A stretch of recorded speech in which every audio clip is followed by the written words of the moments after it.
Las décadas finales del siglo XIX fueron una carrera por ver quién inventaba la cámara de imagen en movimiento, pero no fue el principio de ese sueño. La lámpara mágica, el fenaquitiscopio y el zoótropo son uno de los muchos inventos que jugaban con la imagen y el movimiento. La invención de estas cámaras fue impulsada mayormente por el interés de la sociedad decimonónica en la ciencia, dice Virgilio Tosi.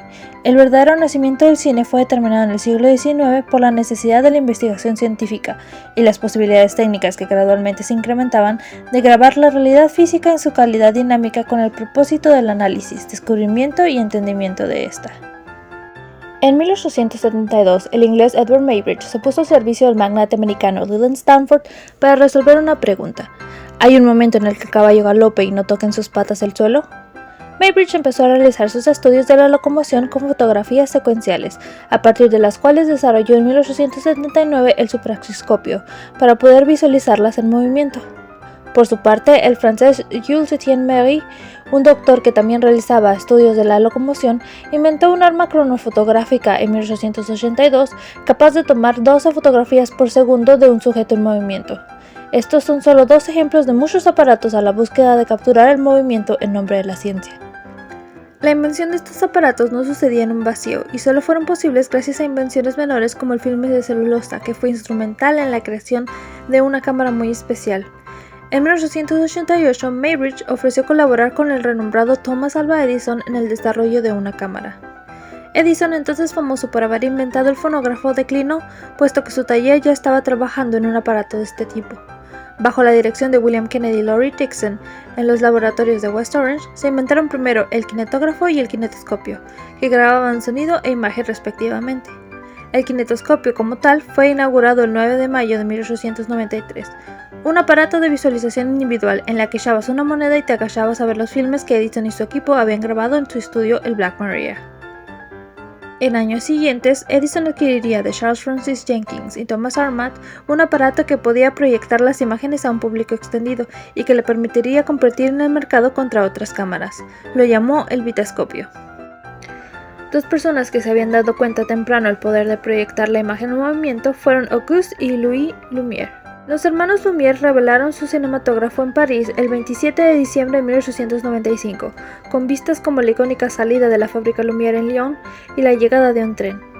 El cinematógrafo era una cámara muy completa, podía grabar y proyectar al mismo tiempo, y como otros aparatos de la época, los Lumière se dedicaron a exhibir su producto en el resto del mundo. A México el cinematógrafo lo trajo el concesionario Ferdinand von Bernard en agosto de 1896 y fue manejado por el farmacéutico Gabriel Baer, que también llevó el aparato a Cuba, Marruecos y Japón.